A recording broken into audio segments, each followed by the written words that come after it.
नमस्ते मित्रों। आज का जो टॉपिक है कैलेंडर, वो बड़ा ही इम्पोर्टेंट टॉपिक है रीजनिंग पार्ट का। और इससे संबंधित क्वेश्चंस हैं वो जितने भी कंपटीशन एग्ज़ाम्स हों, चाहे राजस्थान स्टेट गवर्नमेंट के हो या फिर नेशनल लेवल के एग्ज़ाम हो, सभी एग्ज़ाम्स में कैलेंडर से संबंधित एक या दो क्वेश्चंस आते हैं। मीन्स ये जो टॉपिक है बड़ा इंपॉर्टेंट टॉपिक है। आप इसे ध्यान से देखें, समझें, समझने की कोशिश करें। बड़ा सिंपल टॉपिक है, बिल्कुल भी घबराने की कोई जरूरत नहीं है। बहुत इजी तरीके से हम इसको पढ़ेंगे, इंटरेस्टिंग तरीके से पढ़ेंगे, आप इसको डेफिनेटली समझेंगे। देखिए, जब हम कैलेंडर की बात करते हैं तो हमारे दिमाग में ये दो चीज़ें एक तो क्लियर होनी चाहिए। एक होता है साधारण वर्ष, एक होता है साधारण वर्ष और एक होता है लीप वर्ष। साधारण वर्ष में क्या होता है, हमको पता है कि साधारण वर्ष में जो दिनों की संख्या होती है वो 365 होती है, 365। और वो इसलिए होती है क्योंकि फरवरी का जो महीना होता है वो हमारा होता है 28 दिन का। जब हम किसी महीने में दिनों की संख्या देखना चाहते हैं तो इसके लिए हमारे पास ये ट्रिक है। ये जो हमारा हाथ है, इसमें ये फुट्टी है, उसमें जो ऊपर का पार्ट है इसको मैं अगर जनवरी मानूँ, जनवरी, तो नीचे का जो गड्ढा है वो फरवरी, मार्च, अप्रैल, मई, जून, जुलाई। फिर मैं वापस यहाँ पे आ जाता हूँ अगस्त, सितंबर, अक्टूबर, नवंबर और दिसंबर। जो भी ऊपर महीने आ रहे हैं, जितने भी, जनवरी ऊपर आ रहा है, मार्च ऊपर आ रहा है, मई ऊपर आ रहा है, जुलाई ऊपर आ रहा है, वापस फिर अगस्त ऊपर आ रहा है ना, जितने भी, दिसंबर ऊपर आ रहा है, जितने भी ऊपर आ रहे हैं उन महीनों में दिनों की संख्या 31 होती है, 31, ठीक है। और जो नीचे आ रहे हैं उनमें दिनों की जो संख्या होती है वो होती है 30, फरवरी को छोड़ के। फरवरी में 28 दिन भी होते हैं और 29 दिन भी होते हैं। वो कैसे होते हैं हम देखते हैं। देखिए आप, जब साधारण वर्ष की मैं बात करता हूँ तो साधारण वर्ष में दिनों की संख्या 365 होती है और उस साधारण वर्ष में जो फरवरी का महीना होता है वो 28 दिन का होता है मित्रों। लीप वर्ष में जो दिनों की संख्या होती है वो 366, 366 होती है। लीप वर्ष में जो दिनों की संख्या होती है कितनी होती है मित्रों? 366। और उसमें जो फरवरी का महीना होता है वो मित्रों कितने दिन का होता है? दैट इज ऑफ 29 डेज, 29 दिनों का फरवरी होता है। मतलब जिस बंदे का भी जन्म जो है वो 29 फरवरी को हुआ है, उसके लिए बड़ी समस्या है। क्यों? देखता हूँ, बताता हूँ क्यों है।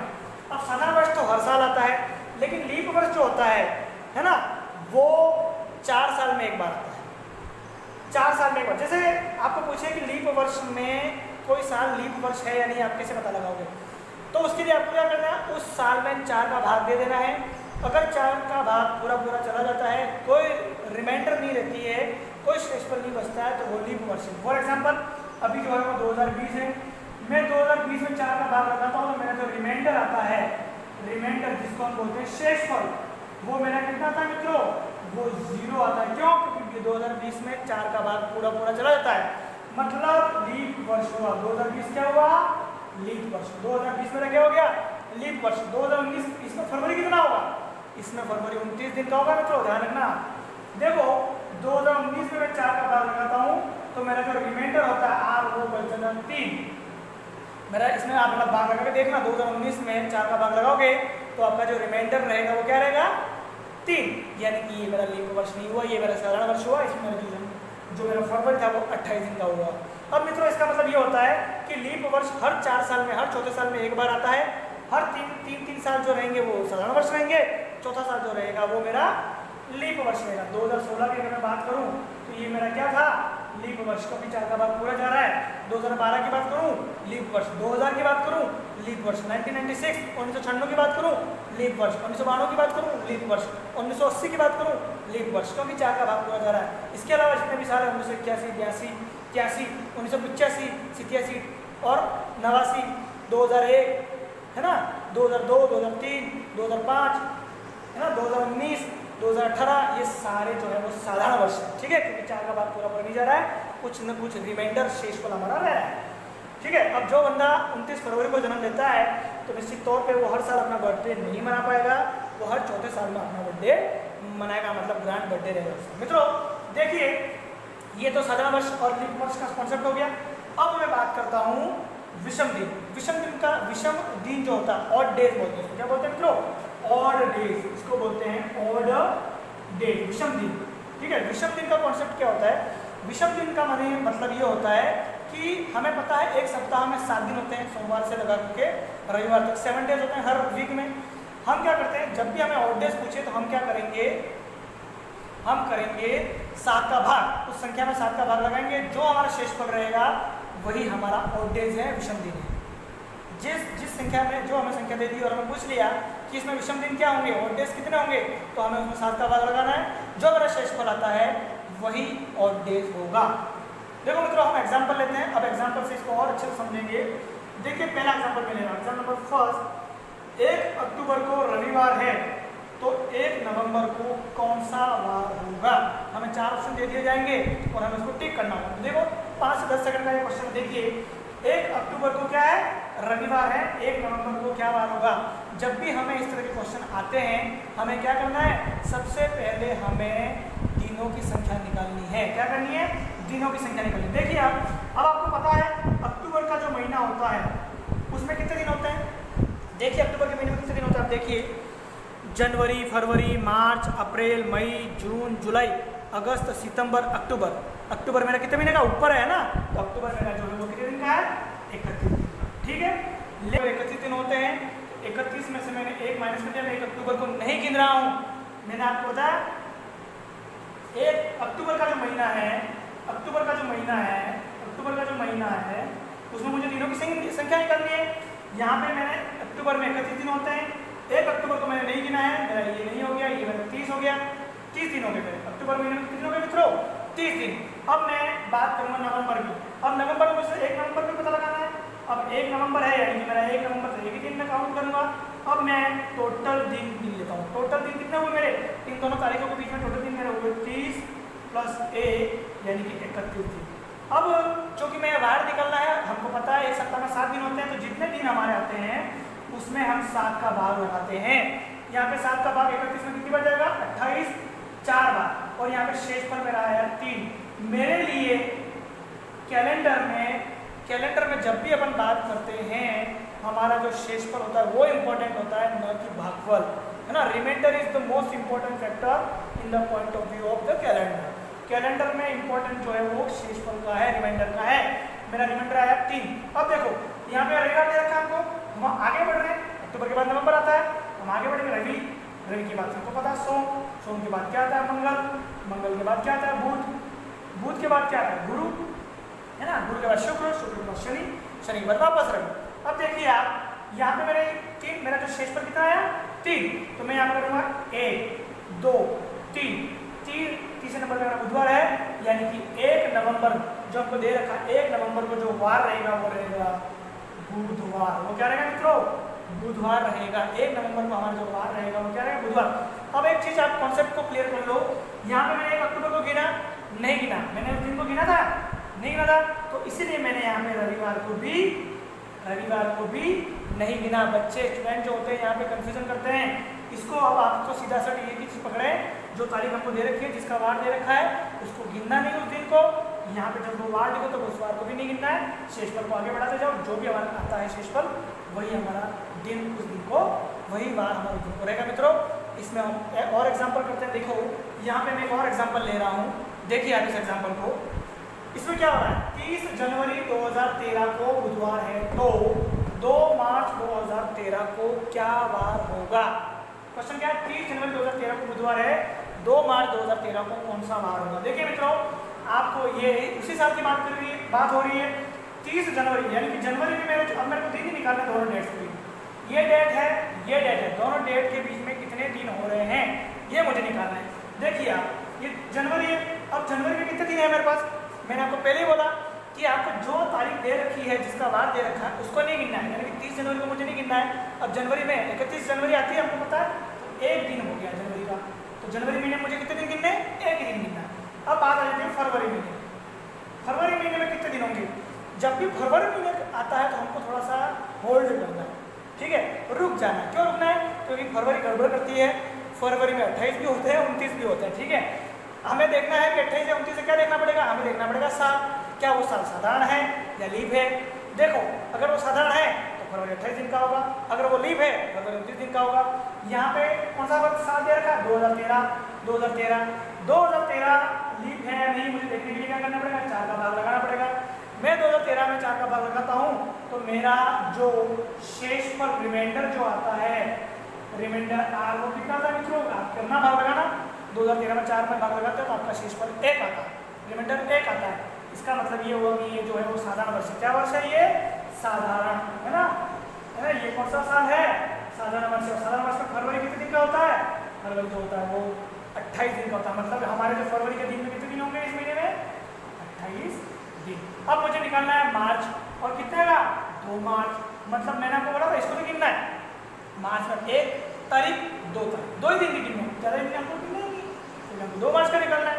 अब मैं सभी दिनों का टोटल लगा देता हूँ। 28 और 2 30, 30 और 1 31। टोटल मेरे पास दिन कितने आ गए मित्रों? 31 दिन। यानी अब मुझे क्या करना है? 31 में 7 का भाग लगाना है।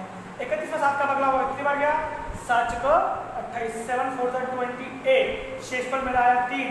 मुझे शेषफल रिमाइंडर से ही मतलब है, मुझे और किसी से मतलब नहीं है, क्योंकि मैं आगे बढ़ रहा हूँ। हमारा जो टाइम है वो आगे बढ़ रहा है। तो यहाँ पे आपका देखो क्या वार दे रखा उसने? बुधवार। बुधवार के बाद क्या आता है आपको पता ही है? गुरुवार आता है। गुरुवार के बाद आपको पता है क्या आता है? शुक्रवार आता है। शुक्र के बाद क्या आता है आपको पता ही है? शनिवार। और शनिवार के बाद क्या आता है? रविवार। रविवार के बाद क्या आता है? सोमवार। सोमवार के बाद मंगलवार। मंगलवार के बाद वापस बुधवार। वही सीरीज चलती रहेगी। अब मैंने इसको नहीं गिना था, मैं इसको नहीं गिनूंगा। मेरा शेषफल कितना? 1 2 3। ये मेरा आ गया आंसर। 2 मार्च 2013 को कौन सा वार रहेगा मित्रों? उस दिन रहेगा शनिवार। क्या वार रहेगा मित्रों? शनिवार। 2013 मार्च 2 मार्च 2013 को शनिवार होगा मित्रों। बहुत ही आसान था ये। कितना आसान है? ठीक है, चलो नेक्स्ट क्वेश्चन देखते हैं, नेक्स्ट एग्जांपल देखते हैं। चलो नेक्स्ट एग्जांपल देखिए आप। 15 जुलाई 1963 को बुधवार है, तो 15 जुलाई 1964 को क्या वार होगा? क्या वार होगा? देखिए आप, 15 जुलाई 1963 को बुधवार है, 15 जुलाई 1964 को क्या वार होगा? मुझे एक साल का गैप दे दिया है। 15 जुलाई से 15 जुलाई 1963 से लगा करके 15 जुलाई 1964 कितने दिन हो गए मित्रों? दिन मैं पूछ रहा हूँ कितने दिन होते हैं? एक साल में कितने दिन होते हैं? एक साल में 365 दिन होते हैं अगर वो साधारण वर्ष है। अब मुझे देखो यहाँ पे ये 15 जुलाई है और ये 1963 है। 15 जुलाई में 31 दिसंबर तक गया, 31 दिसंबर 1963 तक गया, ठीक है। फिर मैं आ गया 1 जनवरी में प्रवेश कर गया, 1 जनवरी 1964 में। फिर मेरा जनवरी भी आएगा 1964 में, फरवरी भी आएगा, और वो फरवरी कितने का रहेगा मित्रों? है ना, फरवरी 1964। फरवरी 1964 कितने दिन का रहेगा? वो रहेगा 29 दिन का। क्यों 29 दिन का रहेगा? क्योंकि 1964 जो है वो लीप ईयर है। 1964 में अगर आप 4 का भाग लगाते हो तो आपका रिमाइंडर विल बी 0, आपका शेषफल 0 रहेगा। इसका मतलब फरवरी 1964 कितने दिन का आएगा? 29 दिन का आएगा। माने आपका 15 जुलाई 1963 से 15 जुलाई 1964 के बीच दिनों की संख्या 365 न होकर के 366 होगी। क्यों होगी? क्योंकि फरवरी 28 की जगह कितने दिन का है? 29 दिन का। मित्रों अभी भी बता रहा हूँ, इसमें मैंने इस डेट को 15 जुलाई को काउंट नहीं किया है। 15 जुलाई को काउंट नहीं किया है, आप ध्यान रखना। इसको तो मैं काउंट कर ही नहीं रहा हूँ, मैं काउंट कर रहा हूँ 15 जुलाई से, यानी कि 16, 17 जुलाई, 18, 16 जुलाई, 18 जुलाई, ठीक है। मेरे दिन कितना है? 366। क्यों है? क्योंकि 1964 में मेरे को फरवरी आ रही थी और वो फरवरी 29 दिन की थी, यानी कि 366। अब मुझे वहाँ पता लगाना है, कुछ नहीं करना है। 366 में मुझे क्या करना है? 7 का भाग लगाना है। 7 7 5 जा 35, एक रिमाइंडर 16, 7 2 14, ये आ गया मेरा 2। शेषफल मेरी की मैंने आपको वही बोला, रिमाइंडर इज इंपॉर्टेंट। शेषफल कितना आया? 2। 15 जुलाई 1963 को क्या हुआ था? बुधवार। तो मैं यहाँ पे लिखता हूँ बुधवार। बुधवार के बाद क्या आता है? गुरुवार। गुरु के बाद क्या आता है? शुक्र। शुक्र के बाद क्या आता है? शनि। अब देखिए अब आप देखिए यहाँ पर मेरा जो रिमाइंडर क्या था? 2। मैं बुधवार को नहीं गिन रहा हूँ क्योंकि मैंने तारीख तो मेरे नहीं गिनी है। 1 2 रिमाइंडर 2 ये आ गया। इसका मतलब 15 जुलाई 1964 को जो बाहर आएगा वो रहेगा मित्रों शुक्रवार। कितना आसान हो गया, बहुत इजी हो गया। इसको आप 1 या 2 बार देख लेंगे और आपका कैलेंडर डेफिनेटली कंप्लीट हो जाएगा। एक और क्वेश्चन एग्जाम्पल नंबर 4, 15 जनवरी 2004 को रविवार है, 15 जनवरी 2004 को रविवार है, तो 15 जनवरी 2003 को वार होगा। देखिए क्या हो रहा है, रिवर्स जा रहा है। 15 जनवरी 2004 को रविवार बता दिया हमको, और पूछ रहा है हमको 15 जनवरी 2003 का, उल्टा चल रहा है। उल्टा चलने में हम कैसे चलेंगे देखना आप, बहुत ही आसान है, कुछ भी नहीं करना है, बहुत ही सिंपल है। देखिए आप क्या करेंगे, हम काम हमको वही करना है। अब हम 15 जनवरी 2003 से लगा करके 15 जनवरी 2004 के बीच में होने वाले दिनों की संख्या कितनी है वो पता करेंगे। अभी हमको रिवर्सिबल का टेंशन नहीं लेना। देखिए आप 15 जनवरी 2003 से लगा करके 15 जनवरी 2004 के बीच कितने दिन होते हैं वो हम गिने। देखिए हम शुरू कहाँ से कर रहे हैं, 15 जनवरी 2003 से पूरे साल को गिन रहे हैं। तो अब जब हम पूरे साल को गिने तब हमको फरवरी को देखना जरूरी है। क्यों जरूरी है, क्योंकि हमको ये देखना होता है कि फरवरी 28 का है 29 का है। देखिए 15 जनवरी 2003 से 15 जनवरी 2004 पे जा रहे हैं, आगे बढ़ रहे हैं। देखिए आप मैंने उल्टा किया, ठीक है, अभी दिनों की संख्या निकालने के लिए 15 जनवरी के बाद क्या आएगा, फरवरी आएगा, और फरवरी जो रहेगा वो कौन सा रहेगा, फरवरी इसमें जो आएगा वो रहेगा तुम्हारा 2003, और 2003 जो है वो कितने दिन का है, 2003 जो है वो तुम्हारा विषम दिन है, सॉरी 2003 जो है वो लीप ईयर है कि साधारण वर्ष है, वो साधारण वर्ष है। क्यों, क्योंकि 2003 में अगर हम 4 का भाग लगाते हैं तो हमारा रिमाइंडर रहता है 3, मने ये जो है वो 2003 वो हमारा साधारण वर्ष हो गया, और चूंकि साधारण वर्ष हो गया तो हमारा फरवरी जो कितने दिन का हो गया, 28 दिन का। कितने दिन का हो गया मित्रों, 28 दिन का। मतलब हमारी टेंशन खत्म हो गई। 15 जनवरी 2003 से लगा करके 15 जनवरी 2004 के बीच में जो दिनों की संख्या है वो मेरी कितनी हो जाएगी, वो मेरी हो जाएगी 365 दिन, 365 दिन हो जाएगी। 15 जनवरी 2003 से 15 जनवरी 2004 के बीच, 15 जनवरी 2003 से 15 जनवरी 2004 के बीच में दिनों की संख्या होगी 365। अब देखिए क्यों हो गई, क्योंकि फरवरी मेरा जो आया वो 2003 का आया और वो 28 दिन का आया। अब मुझे 365 में क्या करना है, 7 का भाग लगाना है। अब 365 में 7 का भाग लगाओगे तो आपका जो शेषफल आएगा वो मित्रों कितना आएगा, शेषफल आपका आएगा निश्चित तौर पे 1। कितना आएगा मित्रों, 1 दिन आएगा। देखिए आप देख लीजिए, कोई बात नहीं।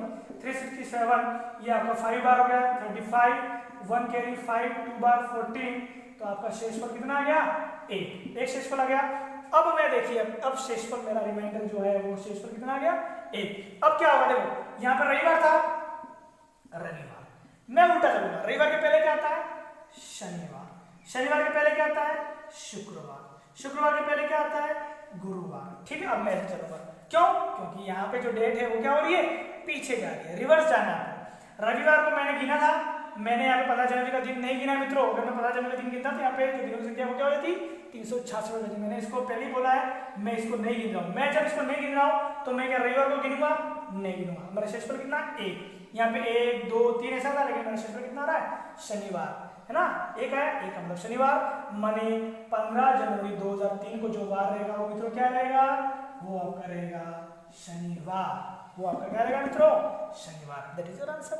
रिवर्स में आपको कुछ नहीं करना था, आपको करना तो वही है, दिनों की संख्या निकालनी है, दोनों के बीच में गैप कितना है, कितने डेज का गैप है वो निकालना है, वो निकाल के डिवाइड बाय 7 करना है, जो शेषफल आना है वो लेना है। और जब रिवर्स आप उल्टी जा रही है, जब आपकी है ना रिवर्स जा रही है डेट, तब आपको 15 जनवरी 2004 और आपको 15 जनवरी 2003 यानी कि पीछे जा रहे हो, तो आपको वारों में भी क्या करना है, पीछे जाना है।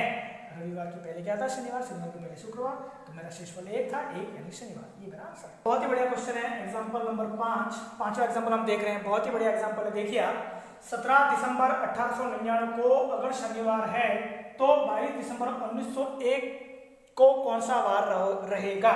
मित्रों आप यहाँ पर देखो 17 दिसंबर 1899 की बात कर रहा है और यहाँ पे बात कर रहा है 22 दिसंबर 1901, मतलब लगभग 2 साल से ऊपर के दिनों का जो है वो गैप है इनके बीच में। तो अब घबराना नहीं है कि इतनी बड़ी डेट दे रखी है, मैं इसको कैसे सॉल्व करूंगा, मेरे पास टाइम कम है। बिल्कुल ऐसा कोई चिंता करने की जरूरत नहीं है, आप इसको प्रैक्टिस करें, आप विदिन 10 सेकंड इसका आंसर निकाल सकते हैं। देखिए आपको कुछ नहीं करना है, इसके बीच में दिन निकालना है, बहुत ईजी है। देखिए सबसे पहले मैं लेता हूँ 17 दिसंबर 1899 से 17 दिसंबर 1900 के बीच में कितने दिन होंगे।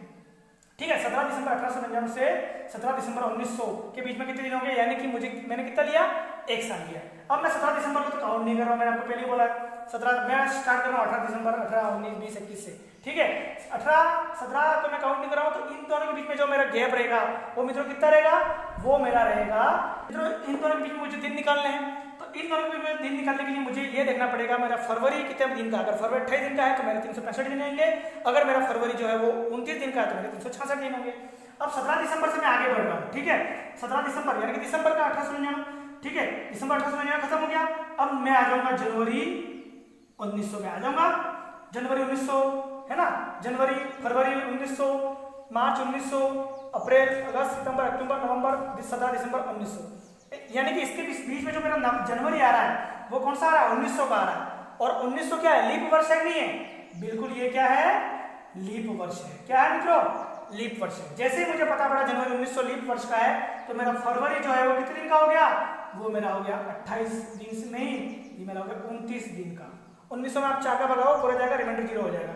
तो फरवरी आपका कितने दिन का हो गया, मेरा 29 दिन का हो गया। जैसे फरवरी 29 दिन का हो गया मतलब 17 दिसंबर 1899 से 17 दिसंबर 1900 के बीच में जो एक साल है और उससे एक साल में जो दिन होंगे वो कितने दिन होंगे मित्रों, 366 दिन होंगे। ठीक है, क्यों हुए, क्योंकि मेरा जनवरी कितना, जनवरी 1900 आ गया, फरवरी 1900 आ गया और फरवरी 1900 आते ही मुझे पता पड़ रहा कि यहाँ पे मेरा जो फरवरी है वो कितने दिन का है, 29 दिन का। 29 दिन जैसे ही पता चला ये मेरा 366 दिन हो गए। अब मैं दिन गिनूंगा 17 दिसंबर 1900 से लगा करके 17 दिसंबर 1901 के बीच में कितने दिन होते हैं। देखिए मैं वापस इसको नहीं गिन रहा हूं, मैं क्यों नहीं गिन रहा हूं, क्योंकि मैंने यहाँ पे गिन लिया है। ठीक है, इसलिए इस दिन को मैं अभी नहीं गिन रहा हूं। तो मेरा एक साल हो गया। अब मुझे ये पता लगाना है कि फरवरी 29 दिन का है, 28 दिन का है। क्यों, क्योंकि अगर तो मित्रों 17 दिसंबर 1900 से 17 दिसंबर 1901 के बीच में जो दिनों की संख्या वो कितनी हो जाएगी, 365 दिन। क्यों हो जाएगी, क्योंकि अब हमारा जो लीप वर्ष है वो चौथे साल में आएगा। ठीक है, अब हम यहाँ तक पहुंच गए। अब हम आएंगे 17 दिसंबर 1901 से 22 दिसंबर 1901 में। देखो 17 दिसंबर जो था यहाँ पे मैंने गिन लिया दिन, तो मैं अब 17 दिसंबर को नहीं गिनूंगा, तो मैं जाऊंगा 18 दिसंबर 19 दिसंबर 18 दिसंबर 19 दिसंबर 20 दिसंबर 18 19 20 21 और 22 दिसंबर। टोटल कितने दिन हो गए मित्रों, 5 दिन। मित्रों कितने हो गए, 5 दिन। ये मेरा 22 दिसंबर तक मैं पहुंच गया हूं। अब मैं सभी दिनों की टोटल करता हूं, 366 प्लस 365 प्लस 5, सभी दिनों की टोटल मैं करता हूं तो मेरा जो आंसर आता है वो 336 दिन आता है। मैं अगर 336 में 736 दिन आता है, 736 में अगर 7 का भाग लगाता हूं तो मेरा शेषफल जो आएगा मित्रों वो आप लगा के देखना, शेषफल मेरा जो रहेगा वो कितना रहेगा, 736 में 1 का भाग लगाऊंगा, 7 का भाग लगाऊंगा, 1 शेषफल आएगा। अब देखिए यहाँ पे शनिवार था, हम आगे बढ़ रहे हैं तो हम आगे ही बढ़ेंगे। रविवार, शनिवार के बाद रवि, रवि के बाद सोम, सोम के बाद मंगल, बुध, गुरु, शुक्र। ठीक है, अब हमने शनिवार यहाँ पे क्योंकि शनिवार को गिना है, 17 दिसंबर को नहीं गिना है तो शनिवार को नहीं गिनूंगा मैं, ये कैंसिल कर दिया मैंने। मेरा रिमाइंडर 1 2, अब एक ही रिमाइंडर है, ये आ गया मेरा, यानी कि 22 दिसंबर 1901 को मेरा जो वार रहेगा वो तो क्या रहेगा, दैट विल बी रविवार। बहुत ही आसान ये टॉपिक था, आप इसको 1 या 2 बार वीडियो को पूरा देख लेंगे, निश्चित तौर पे आपको किसी भी प्रकार का जो भी क्वेश्चन इससे आएगा आप विदिन अ सेकंड इसका आंसर निकालोगे। मित्रों अगर ये वीडियो अच्छा लगा हो तो कृपया अपने मित्रों को भी इसको फॉरवर्ड करें, इसको सब्सक्राइब भी करें ताकि हमको मोटिवेशन भी मिलता रहे, हम आपके लिए अच्छे से अच्छे वीडियो और बनाते रहे। Thank you.